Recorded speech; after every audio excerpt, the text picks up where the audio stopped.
A aporofobia fala do discurso que repele a pobreza, né? que no limite odeia o pobre. Você já reparou que a gente não tem banheiros públicos na nossa cidade? A gente ordena a cidade para quem vive nela, ou a gente ordena a cidade para transformá-la em mais uma mercadoria vendável. Porque esse muro existe, sabe? Ele não é um muro físico. A gente vive numa das sociedades mais desiguais do mundo. Dependendo da maneira que alguém me toca para me acordar, eu sei como vai ser o meu dia.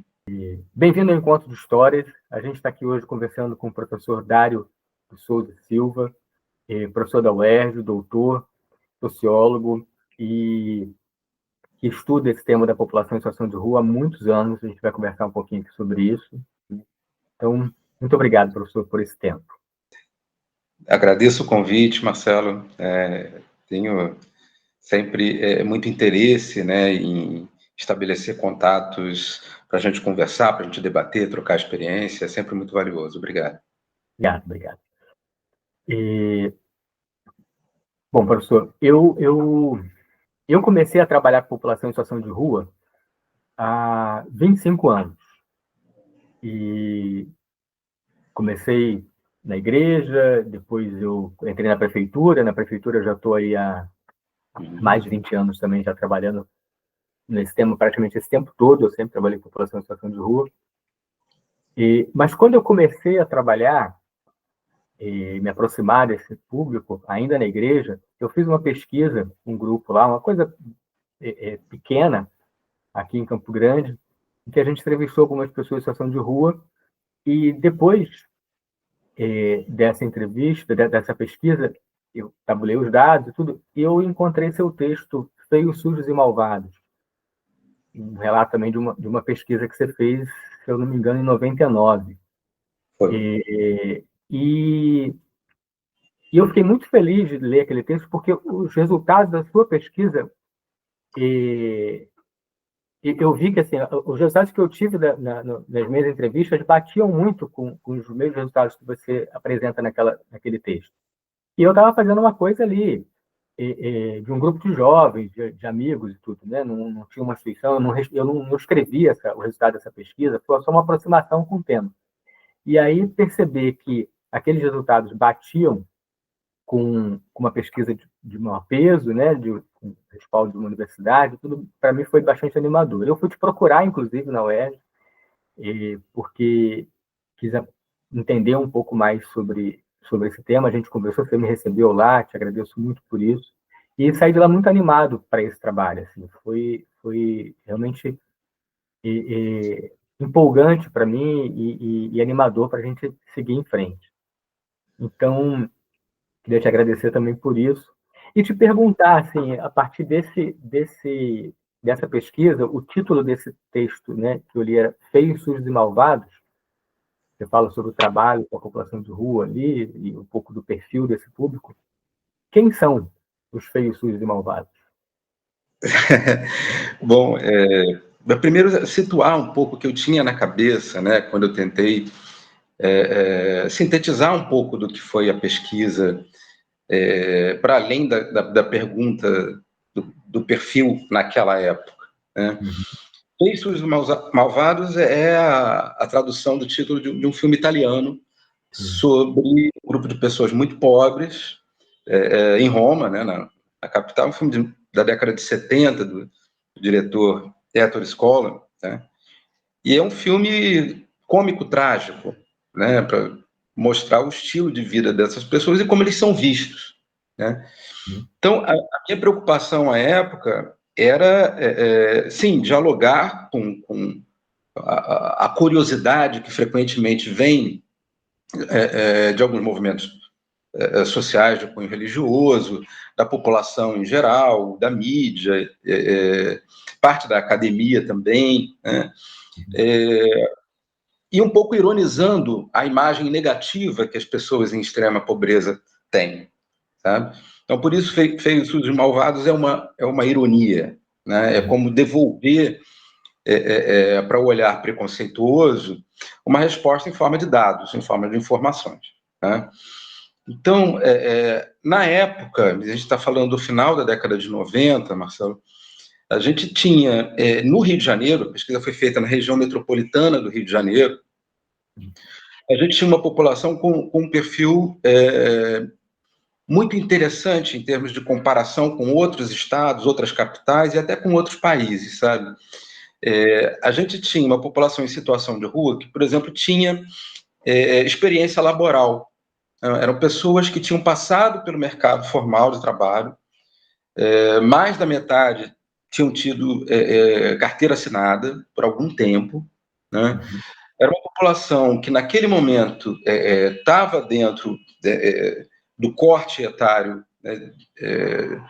Eram pessoas relativamente jovens, a média de 34 anos, e que, como eu falei, tinham uma experiência de estar naqueles últimos estratos da pobreza antes da situação de rua. Tá? E o que me chamou a atenção, assim, foi, em primeiro lugar, né, as poucas garantias que as pessoas extremamente pobres, que não estão na rua, possuem. Né? Ou seja, toda vez que a gente olhar para a população em situação de rua, a gente tem que ter em mente que há um contingente muito grande de pessoas que está numa situação de provável ida para as ruas. Certo? Sim, é como se as garantias fossem muito tênues. De fato, a gente tem uma população que oscila entre a pobreza, ou extrema pobreza, e uma condição limítrofe. Né? Então, o perfil dessas pessoas e os trabalhadores do mercado formal à época não era muito distante. A população em situação de rua no Rio de Janeiro, por exemplo, né, no final da década de 90, tinha uma escolaridade maior do que a média nacional. Não eram pessoas tipicamente deslocadas, ou para a vida toda deslocadas, do que a gente pode chamar de sociedade abrangente, sabe? Isso talvez explique um pouco, professor, essa ideia que é muito comum, eu sempre ouvi muito isso, de que esse trabalho em população em situação de rua é um trabalho de enxugar gelo, porque parece que as pessoas não saem dessa situação, porque na verdade não é simplesmente sair da rua para casa, porque eles continuam nessa situação de vulnerabilidade, né, muito grande. Então é comum sair, depois retornar, porque ficou sem renda de novo, né? Então é preciso dar outros passos, né? Rapaz, você vê que conexão, né? Eu tinha pensado mesmo em tratar do tema em algum momento a partir dessa expressão, Marcelo. Me lembro da gente ter rapidamente conversado sobre isso a última vez que a gente se encontrou, num evento da prefeitura, como você lembrou. Como essa expressão enxugar gelo, né, se refere especificamente ou especialmente à população em situação de rua. A gente ouve muito isso de diferentes falas, né, de diferentes autores e tal, mas há que se criticar, de se refletir a respeito do peso que essa expressão tem em épocas de discurso de ódio. Né? Eu acho que a expressão enxugar gelo, às vezes, irrefletidamente, sugere que um problema que não tem solução não vale a pena ser atacado, né? Ou que não há um método para uma solução 100% do problema, etc. e tal, tem uma dimensão que é intelectualmente desonesta, se eu posso falar isso como cidadão, além de como pesquisador. Né? Existem várias circunstâncias, né, no contrato da vida coletiva em que a gente precisa atenuar o impacto de conflitos inevitáveis. Né? Então, não obstante haja crimes, a gente tem que operar para que a existência do crime seja reduzida e seu impacto seja minorado. Todas as sociedades do mundo têm foras da lei. Né? Não obstante, a gente não desiste, né, de defender a lei e de combater o crime. A morte também é inevitável. Eu não classificaria os esforços da medicina como uma forma de enxugar gelo. Né? Por que é que as políticas dedicadas à população em situação de rua são, às vezes, apresentadas dessa maneira como se elas fossem inúteis? Sabe? E aí, uma dimensão para a gente conectar isso com a vida de quem não está na rua, é o seguinte, né? A situação de rua, se eu posso generalizar a situação brasileira com a situação de outros países, envolve pessoas que atravessaram as diferentes malhas de proteção social desses países, inclusive do nosso, né? Então, eles demonstram falhas na política de trabalho, demonstram falhas na política de distribuição de renda, de habitação, de saúde mental, de defesa de direitos humanos e tal, né? Quem vaza por todos esses sistemas de garantia mostra as falhas desse sistema de garantia, suas limitações. Sabe? Tem uma expressão que eu costumava repetir mais, assim, quase como uma frase de para-choque, de caminhão, né? Que é do sociólogo chamado Zygmunt Bauman, né?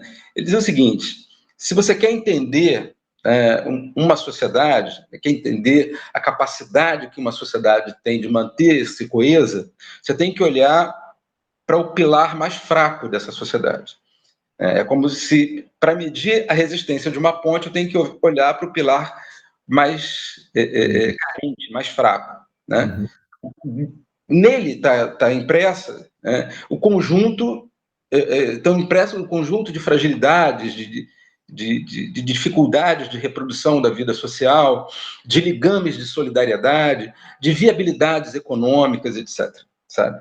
Então, assim, eu vejo com muita crítica, toda vez que a gente ouve essa expressão enxugar gelo, né, a gente tem que imaginar que há uma obrigação, inclusive moral, de qualquer governo, independente da sua filiação ideológica, né, de olhar para aquelas pessoas que estão em situação mais carente, em situação mais de maiores necessidades, seja por longo curso, seja transitoriamente, seja em períodos de crise, sabe? Um paralelo que eu faço, só para concluir esse raciocínio, né, da dimensão ética, né, que a gente tem que combater dessa expressão, me parece comparável àquilo que alguns setores muito perversos e personagens muito equivocados, né, da nossa história recente diziam durante a pandemia de Covid, sabe? Como, bom, não há nada para fazer, o que se quer que faça, é isso que tem que ir, parem de lamentar. Sim. Sabe? É importante isso, importante esse destaque, porque exatamente assim, e a gente deixa de olhar para essa caminhada das pessoas para sair da rua, né? Eu trabalho no atendimento direto às pessoas, assim, eu costumo dizer que eu nunca vi ninguém, que eu nunca tirei ninguém da rua. Eu tirei. Porque eu não estou lidando com objetos, não sou eu que tiro uma pessoa de um lugar para o outro, é ele que sai. Exato. Mas eu já vi centenas e centenas de pessoas saindo da rua. Eles saíram. Em algum momento Sim. A gente pôde conversar, pôde oferecer algum benefício, garantir algum direito, ouvir, caminhar junto, mas são eles que saem. Sim. Né? E se a gente não percebe isso, a gente perde um pouco a humanidade. Verdade. Eu queria te fazer uma pergunta, mas eu vou deixar para depois, porque eu vou emendar nisso que a gente está falando aqui, que é outra coisa que eu tinha pensado. Eu ouvi uma vez de um empresário conhecido meu, falando com ele, conversando com ele sobre esse tema, ele falou: olha, Marcelo, esse pessoal não tem jeito, não. Tem que construir um muro de 10 metros de altura e botar todo mundo do outro lado. Aí eu falei para ele assim, mas faz o que depois? Deixa todo mundo morrer lá de fome do outro lado? E a gente se assume como assassino? Aí ele tomou um susto, mas é isso, ué. A gente botou ele do outro lado, deixou de morrer de fome, a gente está matando.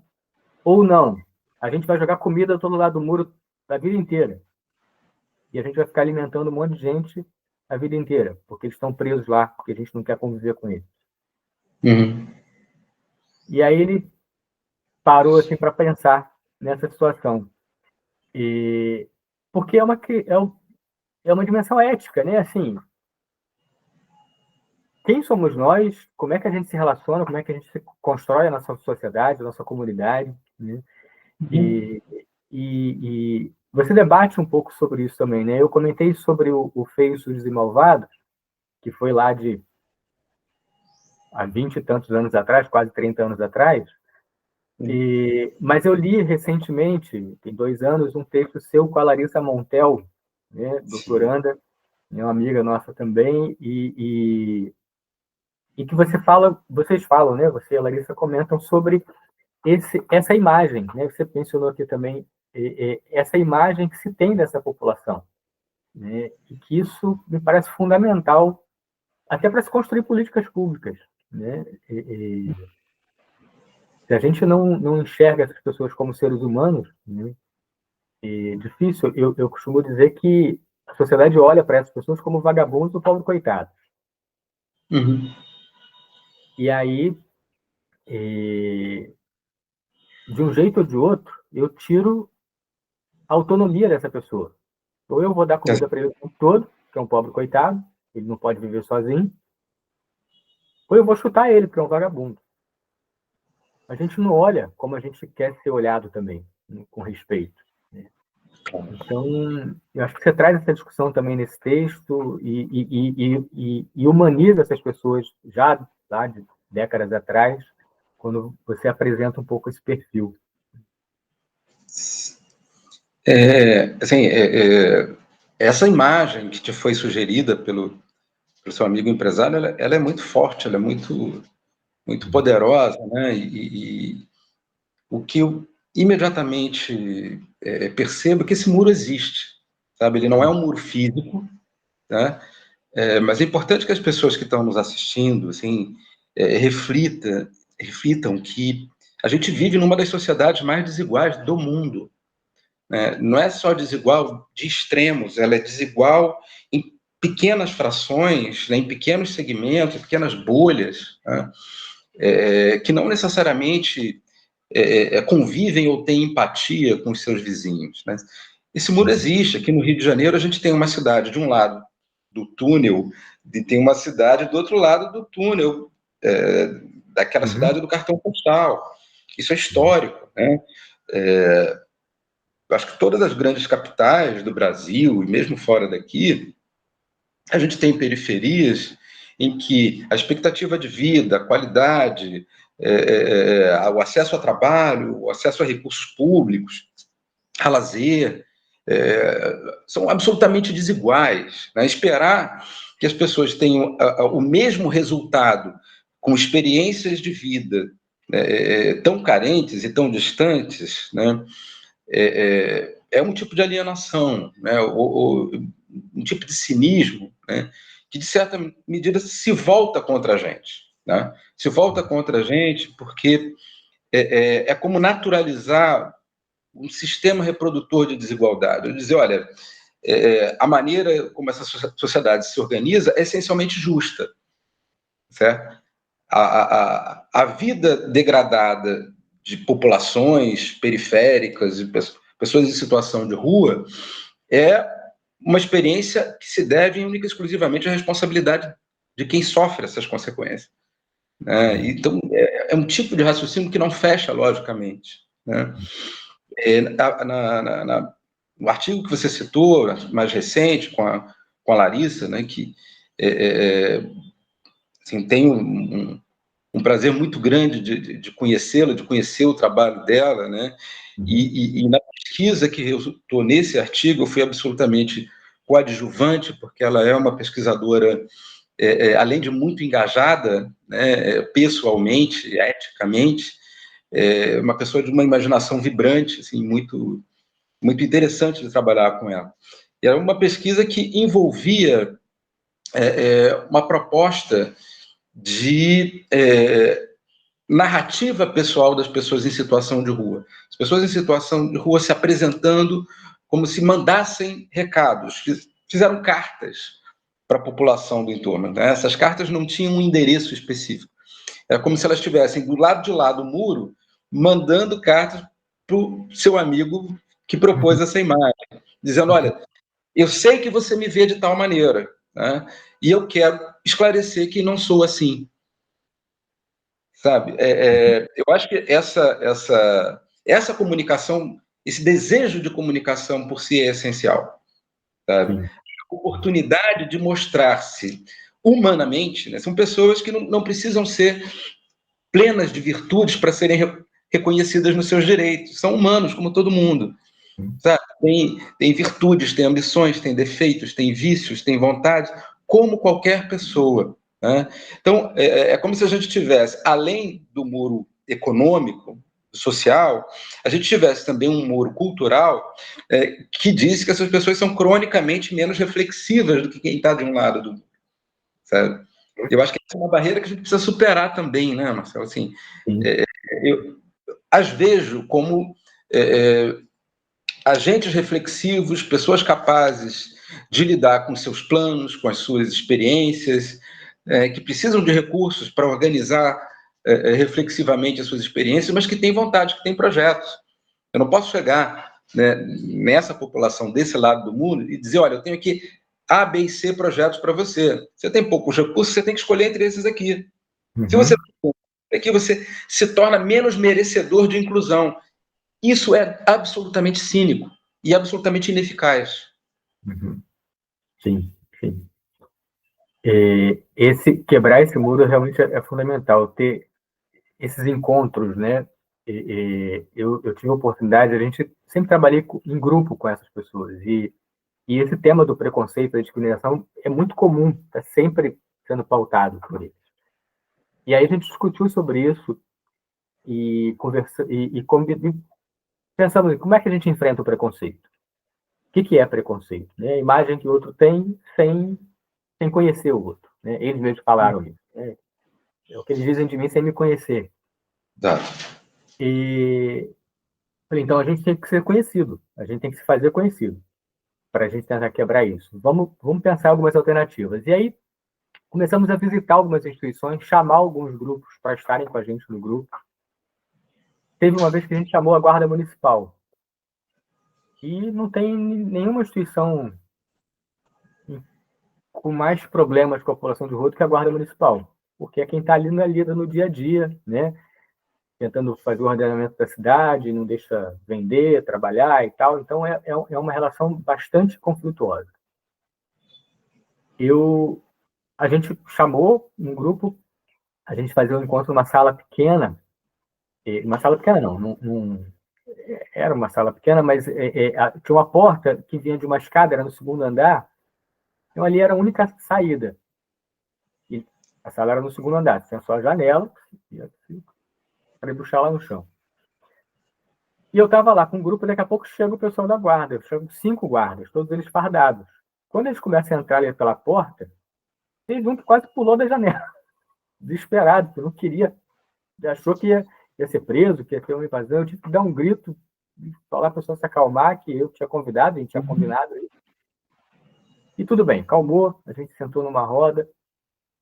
Tinha uma senhora no grupo, ela tinha um transtorno mental, e era sempre difícil lidar com ela no grupo, porque ela não respeitava muito o tempo de cada um, atropelava as falas, o tempo todo era assim, mas ela convivia lá com a gente. Nesse dia ela estava muda, não falou nada. Eu achei estranho, mas enfim, a gente estava lá no nosso papo. Daqui a pouco ela levanta a mão e pede a palavra. Ela nunca tinha feito isso, ela simplesmente saía falando. E aí ela, posso fazer uma pergunta? Eu, claro, pode. E estava lá o subtenente da guarda. E ela pergunta para ele assim, tu é pai de família? Aí ele, sou pai de 2 filhos. Como é que você se sente como pai de família, tirando o sustento de outros pais de família? E aí aquele silêncio, ele não sabia o que dizer. Se arrastando a cadeira, gaguejando, tossindo. Aí passa um tempo assim, ele fala, não vejo a situação desse jeito, a gente recebe ordens e tal, e enfim, dá uma resposta lá. Mas aquilo bateu fundo nele, sem dúvida. Porque gerou encontro, quebrou o muro. Ele via aquelas pessoas, não sei se ele exatamente, mas a instituição muitas vezes, né, via essas pessoas como vagabundos. E aí ele viu ali, não, tem gente querendo trabalhar. Ela vendia água no sinal. né? Era só isso, vender água.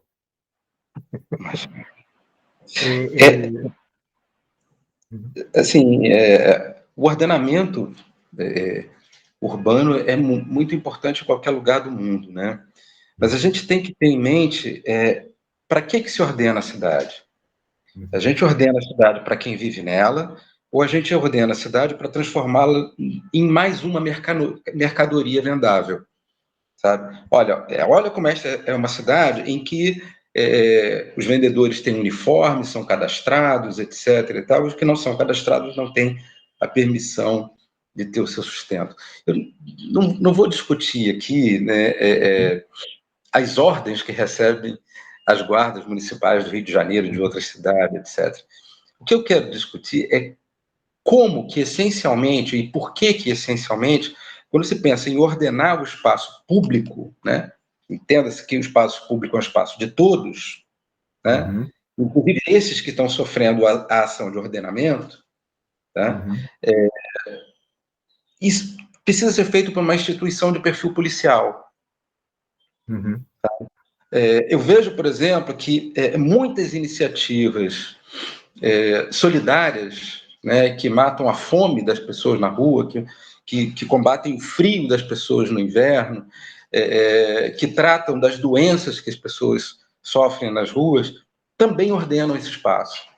Também ordenam esse espaço porque permitem que as pessoas não morram, permitem que as pessoas tenham, ainda que muito pouco, né, momentos de encontro, momentos de dignidade, momentos de lembrança de que há uma ética que liga pessoas, que liga indivíduos, né, e que a relação não é indivíduo e instituição policial, né? É uma herança muito ruim que o nosso país tem, né? Eu acho que a gente já tem elementos para criticar mais fortemente essa militarização das relações. A gente pensa, olha, o espaço ordenado é um espaço administrado militarmente. Tem uma longa bibliografia que a gente pode debater aqui sobre esse tipo de disciplinamento dos corpos, da vida das pessoas. Então, falando assim, né, com experiências que as pessoas possam imediatamente se identificar, decodificar, etc., acho que a intervenção, né, dessa senhora foi absolutamente brilhante. Sabe? Você lembrou bem, ela percebeu uma enorme e assustadora diferença entre aquele personagem que adentrava a sala e ela mesma, pela sua experiência, e estabeleceu um contato estratégico, sabe?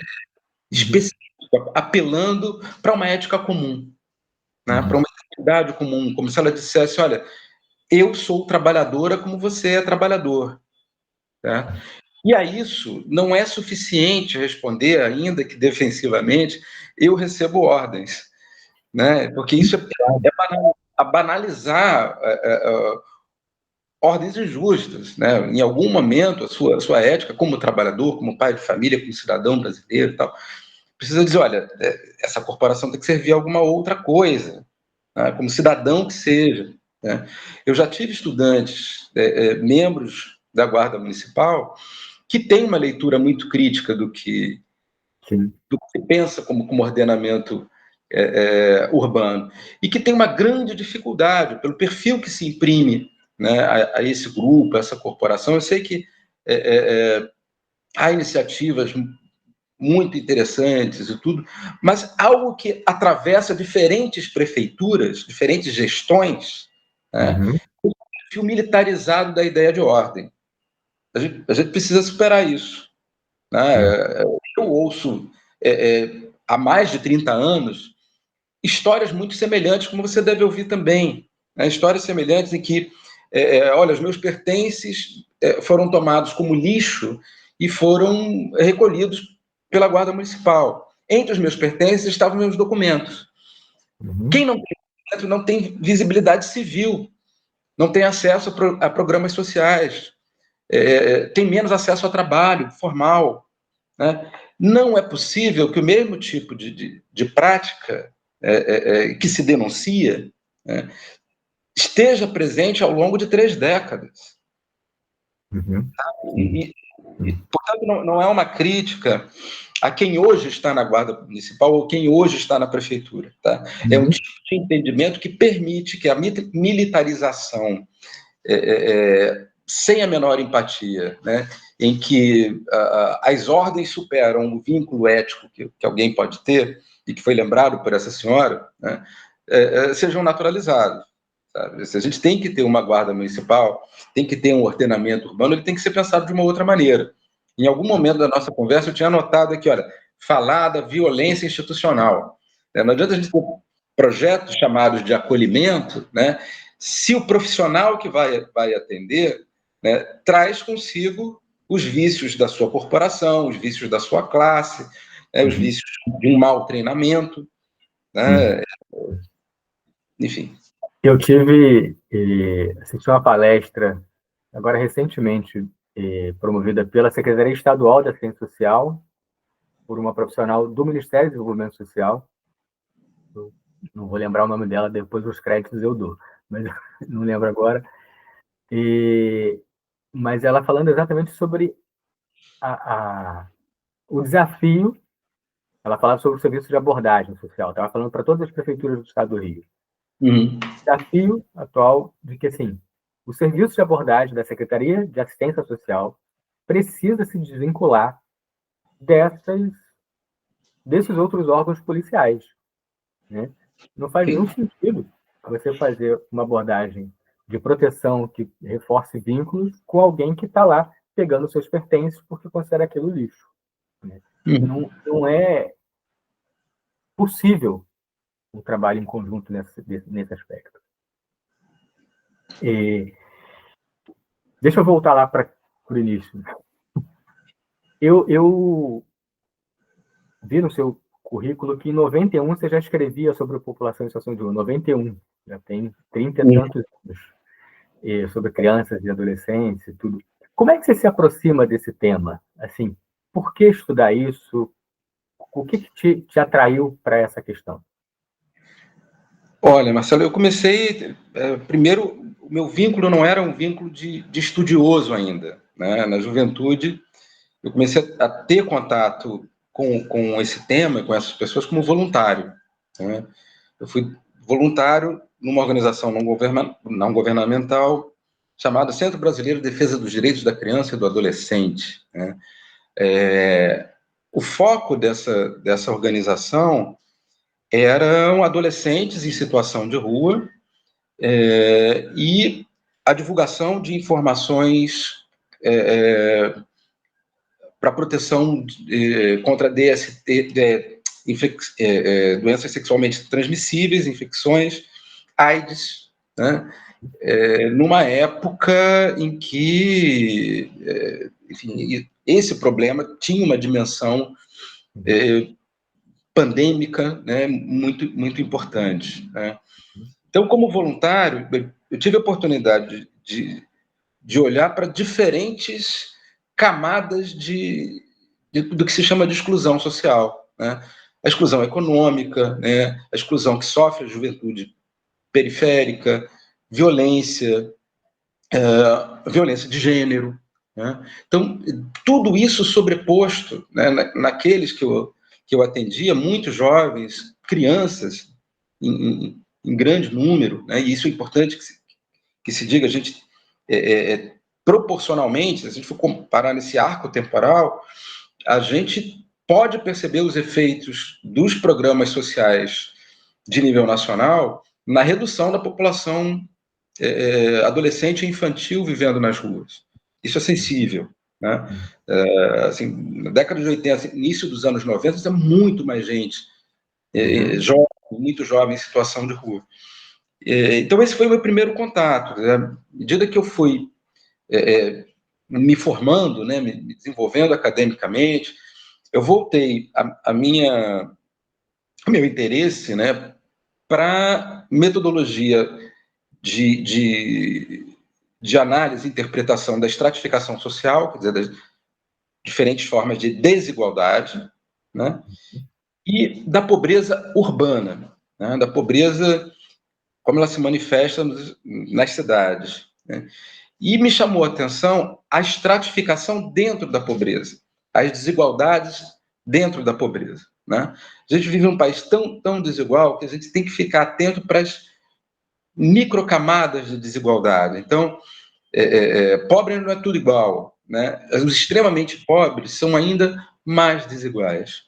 E uma coisa que me chama a atenção até hoje, e um pouco do que você já falou, né, é essa curiosidade com o aspecto reflexivo das pessoas que estão em condição de extrema carência, né? Se eu posso resumir muito, assim, essencialmente, né, imagina que eu, você, as pessoas que nos assistem e tal, tem uma série de vínculos sociais fortes, né? Eu tenho a família, eu tenho um trabalho regular, eu tenho, eventualmente, a minha igreja, meu movimento social, meu clube de amigos, etc. Esses são vínculos que são duradouros, né? As pessoas em situação de rua não têm esses vínculos duradouros. Eles têm uma multiplicidade de vínculos temporários, muito rápidos. A garantia de hoje não é a garantia de amanhã, como você sabe, né? É um espaço muito dinâmico, muito disputado. Então, imagina o seguinte, se nós temos alguns poucos laços muito fortes de solidariedade, né, e de garantias, e a quem recorrer, né, as pessoas em situação de rua têm um monte de vínculos temporários, frágeis, sem garantia, né? O que os obriga a ser mais reflexivos do que a gente, né? Então, quando alguém se refere a mim como especialista em população em situação de rua, quando eu não respondo, eu tenho vontade de dizer, não, especialistas são eles, especialistas são aqueles de quem eu falo, sabe? O que, de certa maneira, nem me autoriza a falar em nome deles, né? Eu tenho um olhar que tenta criar pontes, né? Mas se uma instituição, uma política social, alguém quer saber sobre a população em situação de rua, tem que incluir o ponto de vista de quem tem essa experiência, né? Então, eu acho que isso é a base do meu interesse que me segura nesse tema, na minha aposta profissional. Ótimo. Tem alguma, nessa caminhada, né, pesquisa não se faz só com livros, né, você sabe bem, com gente, fundamentalmente. Alguma história que te marcou, que te chamou a atenção, que trouxe alguma reflexão que valesse a pena dividir aqui com a gente, nessa relação com a população de rua, claro? Poxa, Marcelo, tem muitas histórias, né? Sobretudo aquelas que acontecem com crianças, sabe? Muitas são das mais dramáticas, assim, mas vou te relatar uma que aconteceu com uma pessoa já adulta, que estava há muito tempo vivendo nas ruas. E eu acho que isso resume um pouco essa condição da necessidade de ser um especialista nos riscos que a população em situação de rua precisa desenvolver. Essa pessoa me relatou, isso foi no bairro da Glória, há poucos anos atrás, né? Ela me relatou o seguinte, olha, dependendo da maneira que alguém me toca para me acordar, eu sei como vai ser o meu dia, né? E aí ele desenvolvia esse raciocínio, dizendo, olha, ele já sabia quando ele era acordado pela guarda municipal, quando ele era acordado por alguém também na rua, né, quando ele era acordado por alguém que lhe queria fazer mal, por alguém que queria lhe pedir ajuda estando na rua, né? Essa sensibilidade, né, a uma linguagem mínima, ao toque, sabe? Me dá vontade de provocar os interlocutores, as plateias, os estudantes, né, tentando reproduzir neles a mesma situação. Quem é que te toca para te acordar? Né? Quantas experiências você tem de estar absolutamente vulnerável, adormecido, né? E aí alguém te toca, né? E você sabe que você não está sob ameaça, você sabe que você não vai morrer, você sabe que ninguém vai te roubar, vai te reprimir, vai jogar água em você, né? Esse toque me parece uma linguagem mínima, sabe? É corpo com corpo, não é instituição com corpo, não é um cutucão com um cacetete, sabe? Então, a experiência dessa pessoa me chamou uma possibilidade, né, de provocar as pessoas que não estão na rua Experimenta, reflete aí, né? Normalmente as pessoas não gostam de ser acordadas, né? Sim. Mas você sabe por quem vão ser acordadas. Você imagina você não saber. São muitas outras camadas, né? Muitas outras camadas. Mas tem milhões de histórias de solidariedade, né? Como aquela que eu conto no artigo que você leu há muito tempo atrás. Né? Histórias até de Da jovens televisão. que estavam outras crianças, cuidavam de outras pessoas vivendo nas ruas. Sabe? Histórias de empatia, né? Sem trocar nada. As pessoas eram empáticas porque aquilo é a coisa certa a fazer. Sabe? Enfim, vejo histórias dramáticas, mas também muito, muito inspiradoras, sabe? De gente que só experimentou violência e que não reproduziu a violência por causa disso, sabe? Pessoas jovens, sobretudo, né, que viviam naquele limite absolutamente perverso e preconceituoso, que era ou despertar pena ou despertar medo nas pessoas. Né? Você imagina, cada um de nós, né, nós que estamos conversando aqui e quem está nos assistindo, quem nós seríamos se as pessoas só tivessem pena ou medo da gente? Quais as possibilidades de estar no mundo, né, de estar no mundo como cidadão, como adulto, como pessoa, se a gente só se comunicasse com as outras pessoas por esses dois sentimentos? Eu acho que essa história do toque me pegou muito. Eu senti aqui também.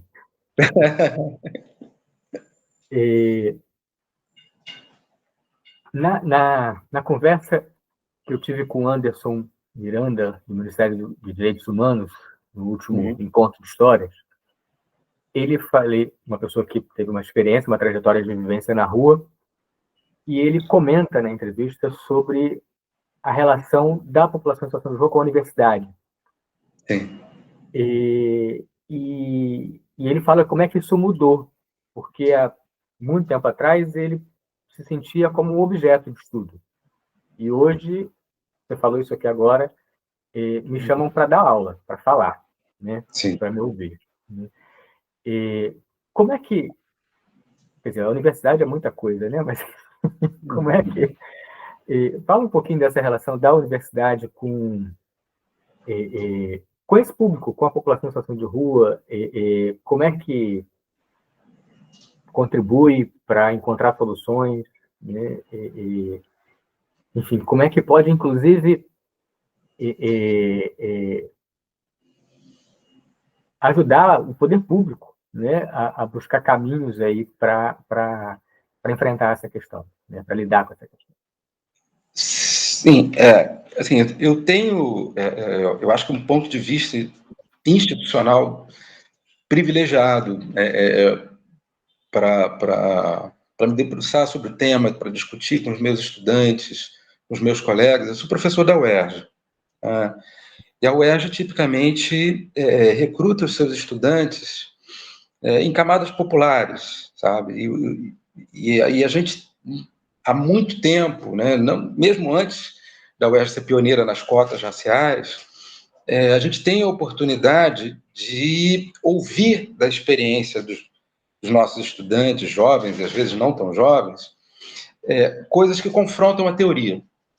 Tá? Então, eu posso passar a minha formação, não é nem o caso, mas se fosse esse, lendo autores da Europa Ocidental sobre a realidade daquele continente, sem ter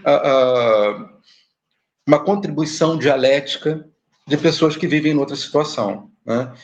E eu sempre tive, né, eu estou há 29 anos lecionando na UERJ, e eu sempre tive a oportunidade de ouvir dos estudantes, aqueles interessados, claro, né, de dizer, olha, isso daí não funciona lá onde eu moro, não. Né? Lá em Campo Grande não funciona assim. Zona Oeste é outra linguagem, né, por exemplo. Né? Na Zona Norte tem outra coisa, na minha quebrada diferente, daí tem um forte espaço temporal que não se aplica.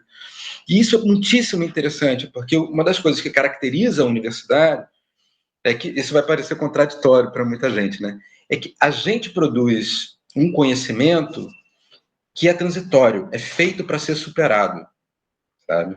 Então, se eu faço uma teoria, se eu apresento uma solução para um problema social, isso necessariamente vai precisar ser atualizado quando a situação mudar um pouco, tá?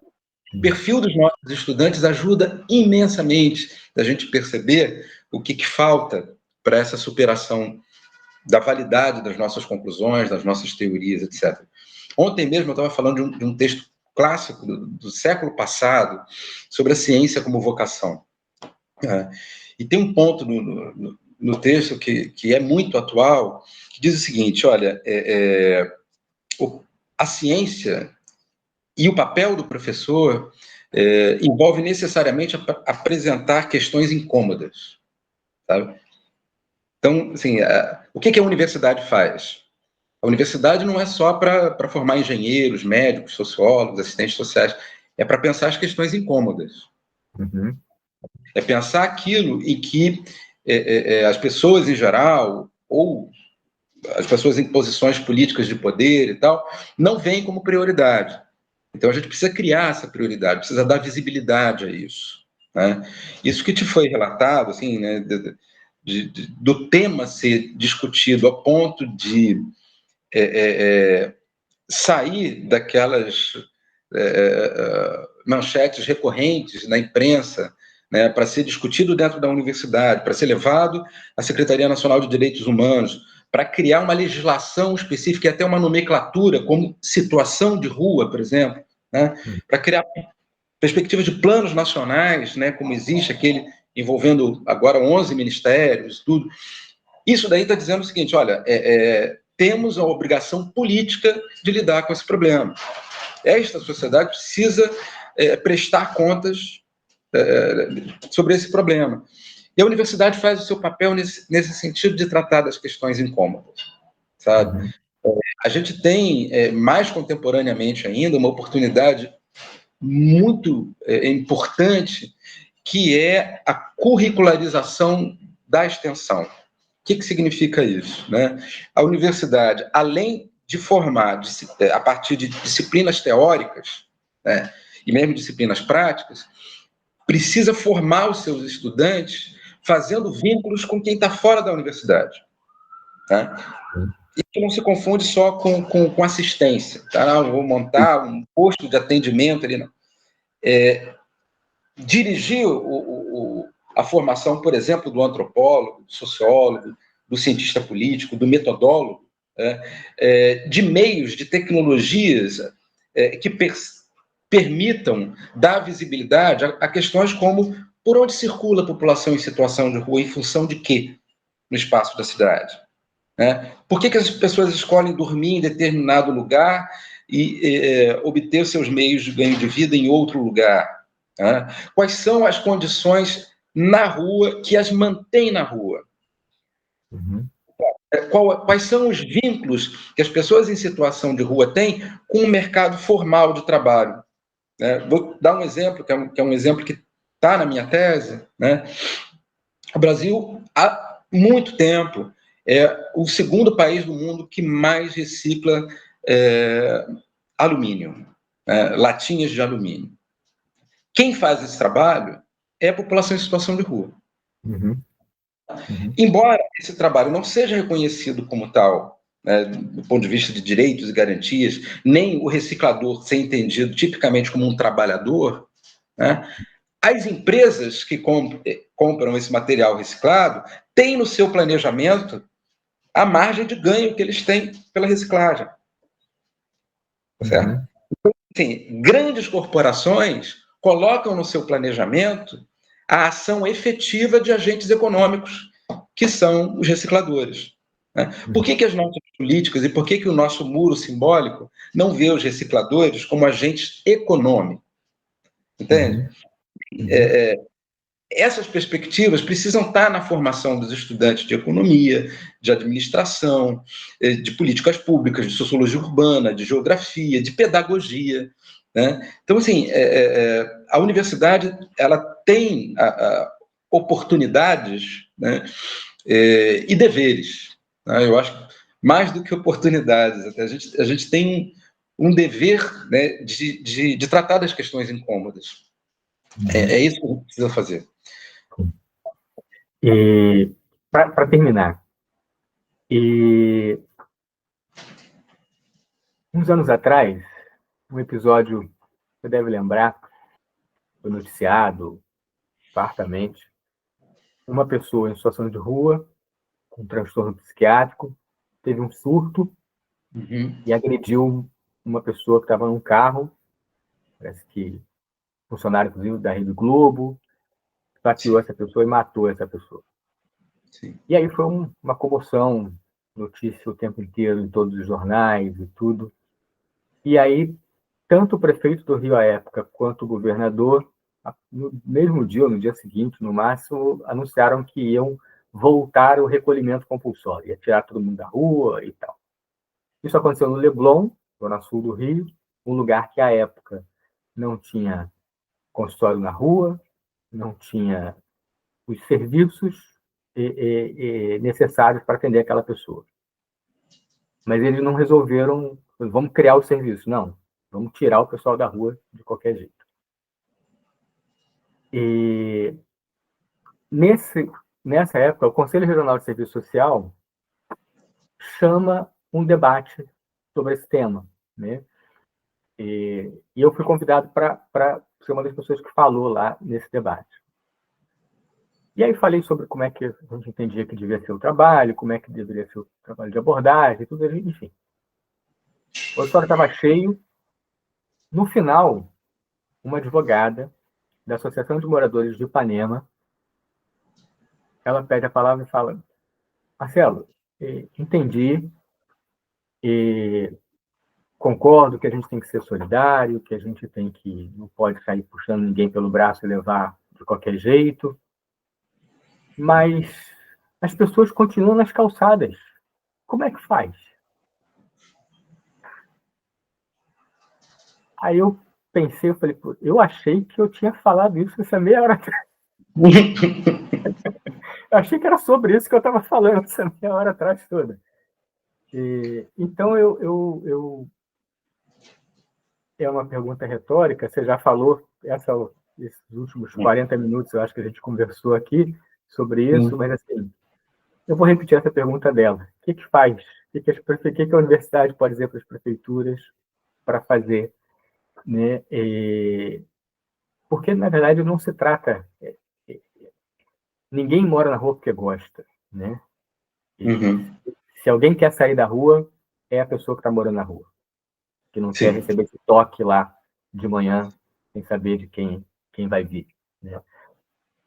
Então, não se trata de querer ficar ali na rua. Mas o que os governos precisam ouvir, né? Precisam estar atentos para que a gente pense em caminhos. Você falou no início, eu vou só levantar essa bola aqui também, sobre a questão de como enxerga essas pessoas, né? E parece que a forma como a gente olha para as pessoas faz toda a diferença sobre aquilo que a gente vai fazer em relação a elas. Né? Sim. Eu penso que talvez os governos precisam estar atentos a isso, a como olhar e como ajudar a sociedade a enxergar essas pessoas como pessoas, como somos todos nós. Rapaz, assim, a pergunta que você está reproduzindo, né, a pergunta da advogada, é tão complexa, né, que é como se ela estivesse perguntando como é que a pobreza insiste em existir? Como é que a pobreza insiste em se reproduzir? Né? É muito interessante como a população em situação de rua, ora, é extremamente individualizada, né, e em outros momentos é completamente generalizada. Né? Eu posso me lembrar de inúmeros casos de violência, né, que deve ser tanto quanto possível evitada, mitigada em qualquer instância social, em qualquer classe, a princípio de conversa. Né? Mas quando eu falo de pessoas que estão em outra camada social, cometendo e sofrendo violência, eu individualizo o caso.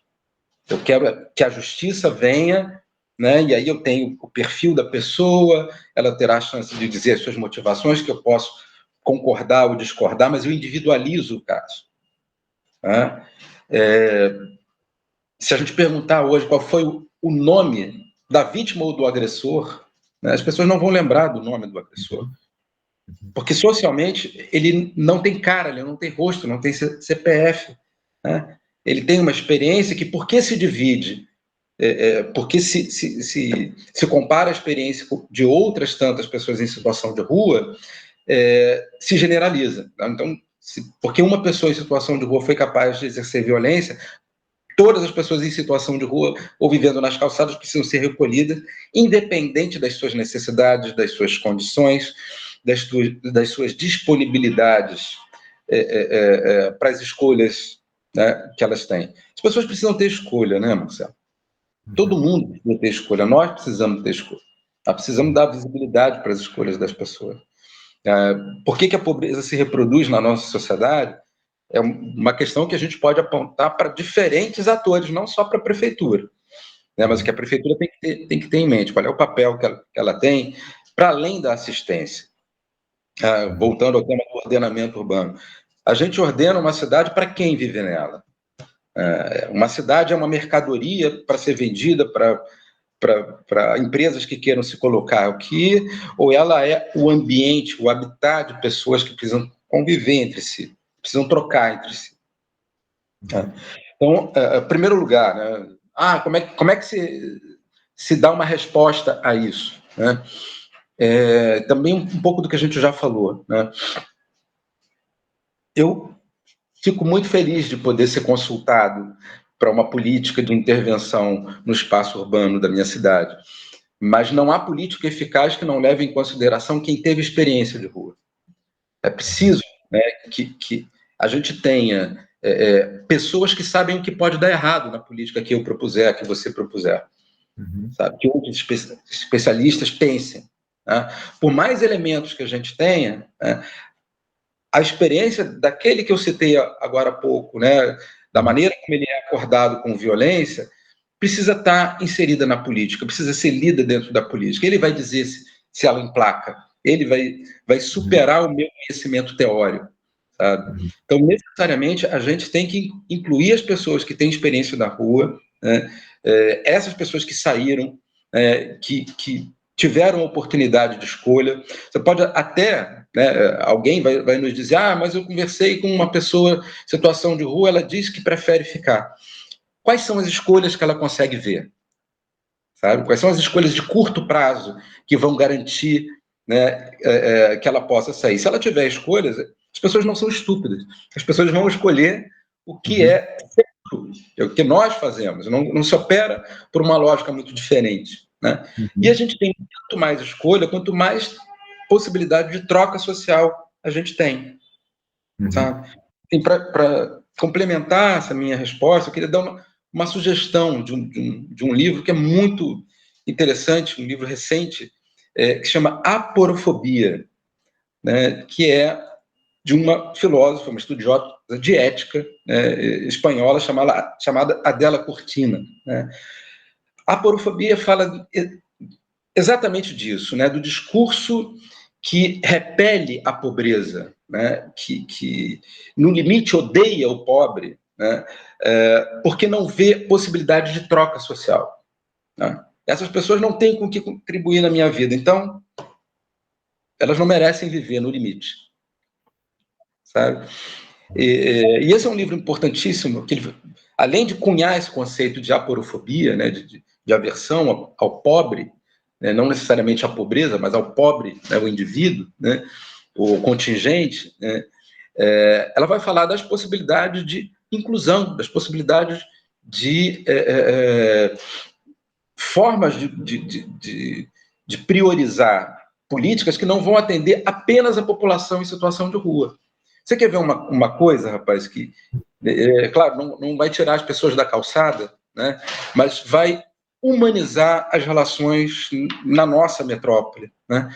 Você já reparou que a gente não tem banheiros públicos na nossa cidade? Uhum. Você reparou que a gente, né, não tem fontes de água potável grátis na nossa cidade? Isso é fundamental para a civilização em qualquer lugar do mundo. Porque quem tem sede não é só a população em situação de rua. Uhum. Eu tenho um pai que sofre de diabetes, por exemplo. Né? Ele tem mais necessidade de fazer xixi andando pela cidade. Um banheiro Uhum. público é a população de rua e a população que não está na rua. Tá? Sim. Então, se eu tenho esse equipamento urbano disponível para todos, eu estou dizendo que a cidade é para todos. Eu estou dizendo para quem eu a ordeno. Uhum. Sim. Sabe? E eu acho Sim. que a mudança de enfoque vai ajudar a que as prefeituras, né, ouçam, né, as sugestões de quem está no atendimento direto, dos sociólogos, dos planejadores urbanos. A gente precisa ter essa abertura, porque às vezes a pergunta já vem cheia de uma certeza de que não há resposta. Uhum. Tem uma amiga, Ariane Porto, ela é artista e produziu aquele filme Topografia de um Desnudo, né, contando a história do Rio da Guarda, né, quando a Sim. população em situação de rua foi jogada no Rio na década de 60.